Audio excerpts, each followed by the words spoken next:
ensure a relaxing, germ-free spa treatment. Do-it-yourself is all the rage. Have you tried it yet? Today we take you step by step with a DIY project that will freshen your look this spring. Delmarva Life starts right now. Good afternoon, I'm Lisa Bryant. I'm Jimmy Hoppa, and this is my beard. Welcome to Delmarva Life from Historic Studio D. Let me get... Yeah, take a good look at it. Be gone. We'd like to welcome our studio audience today. Oh, I see lots of green. I do too. Got some Girl Scouts here. And you know what? I'd also like to wish you a happy birthday. Why, thank you. I appreciate that. But can't much escape it. Wait, hang on just a second. Don't anybody go anywhere. Yeah. Okay. Yeah. Hang on. Yes, honey. Yes, thank you. Yes, it's my birthday. Thank you. No beard when I come home. Well, we've got some do-it-yourself people here that might be able to show me how to change the locks. So I don't know if that's going to do any good. Okay. I love you too, really. Oh. Wait, I thought thank you. It was up to her, but I guess we're going to move on. Yes, we're going to move on. Please. Let's talk about girl power this Monday. Oh, yeah, this is awesome. Danica Patrick made history Sunday by becoming the first woman to win the pole position for the Daytona 500, beating out all those men. There she is. I am so proud of her. We have got a room full of scouts who ought to take that as an example. That ladies, don't ever think that you can't accomplish anything, because Danica Patrick just proved it. And we carry the race on Sunday, right? Yes, absolutely. So be sure to Daytona watch out for that. 500 It's gonna be great. This Sunday on Fox 21. And speaking of Daytona, Delmarva, as well, Delaware's very own CJ Faison will be competing tomorrow at the UNOH Battle at the beach inaugural event at Daytona International Speedway. There he is when he visited us last fall. Yeah, what a guy. Yeah, Faison ended the 2012 season on a high note with the pole at Rockingham and a top 10 finish at Dover. He drives in the NASCAR's K&N Pro East Series. And of course you can watch him at this, it's called the UNOH Battle at the Beach, live from Daytona International Speedway. That's actually going to be on the Speed Channel February 19th, tomorrow at 6:30 p.m. So be sure to watch that. Yeah, give him some support. Yes. So I'm a basketball fan, as you may know, and actually you brought this video to my attention. I hadn't seen this. While the Maryland men's basketball team was beating Duke Saturday, the entire student section performed a flash mob and Harlem shake routine during the breaks of the game. Now watch this. It all starts. Atmosphere at the Comcast Center, you might say it's one of the best in the country, and you can see why. Isn't that neat? These guys kicked it off, right? Yeah, those guys kicked it off, and then the rest of the student section joined in, obviously pre-planned, and that's what a flash mob is. You say, at a certain time, we're going to do this dance, and they did. And you know, this video, I'd love to play the whole thing, but we can't for time, but it's on YouTube. Look it up. You got to see it, because they break into the Harlem Shake. Which, if you haven't heard those two words in the past couple weeks, then you live under a rock. I've never seen a slow wave before. This is the first time I ever saw a slow wave. This was awesome. I'm sorry, I'm getting carried away here. You get a chance, be sure to watch this video, because it's terrific what they did. And they beat Duke. Yes. Just a little icing on the cake. Thank you very much. Want to say thank you to everybody who came out, including you, who came out to the Laurel Volunteer Fire Hall Saturday night for the Hearts of Hope Dancing with the Stars fundraiser. There we are practicing. We showed you this this last week as we got started, and it was a terrific night. Saw some of the most wonderful dancers and terrific people. I was not one of them. Yeah, yes you were too. Last year at this event they raised $1,000, which went to the Hope House Transitional Housing Project there in Laurel.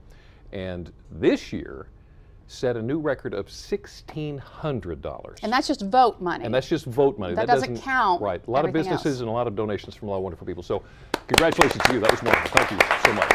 I had a blast. It was a lot of fun.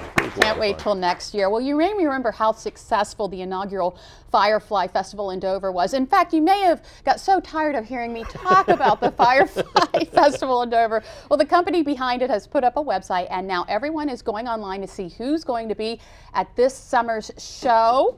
I know I am excited. 8 o'clock tomorrow morning to find out who's going to be at the show, and I know I'm going to like every one of them. Much to the disappointment of many, the website has a countdown to tomorrow morning. Now, this shot is where was taken this morning. Countdown. Right, we did this morning. Everybody thought that this website was going to say who the artists were going to be. Yeah. Not yet. Yeah. Got to wait till tomorrow morning. Yeah. So, also want to say congratulations to Ocean City Patrolman First Class Chris Schneider. He has been named the 2012 Ocean City Police Officer of the Year, instrumental in tracking down, get this, about 200 wanted persons over the last couple of years.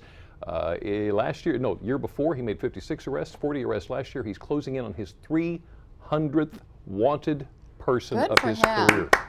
All right.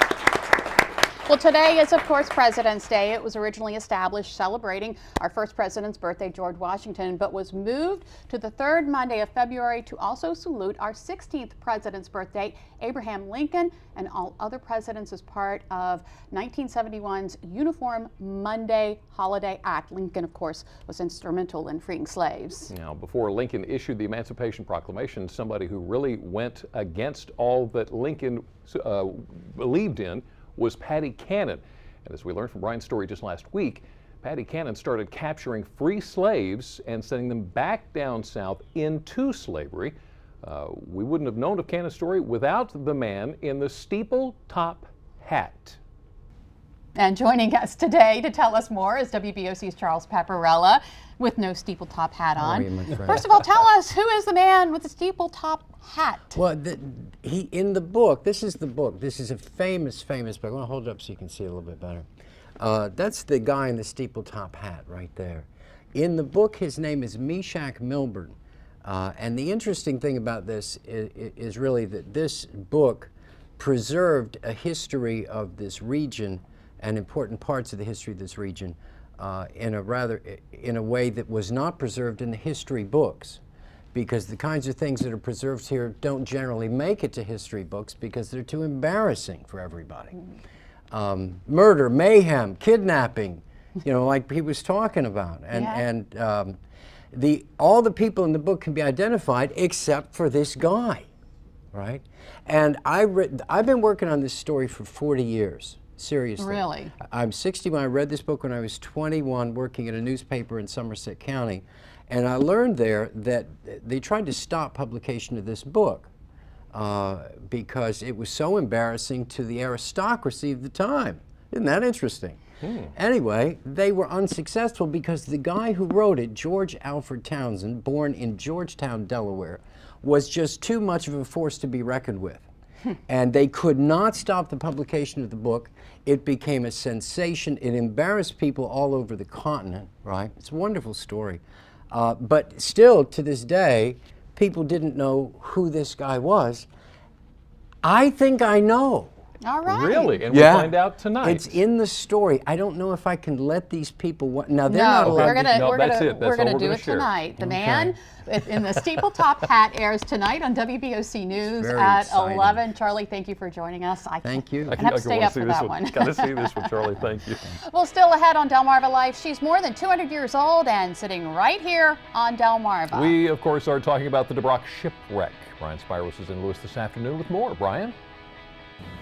Well, Jimmy and Lisa, the DeBrock was a British Royal Navy ship. We'll explain how it ended up here on Delmarva, plus how the Zwannendale Museum is showcasing the DeBrock's history.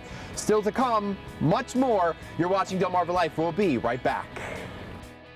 Delmarva Life is brought to you by Sussex County Federal Credit Union, guiding you to your financial future. Peninsula Regional Medical Center, honored to serve the entire Delmarva Peninsula since 1897. Your local York and Mitsubishi dealers, and State Farm Insurance.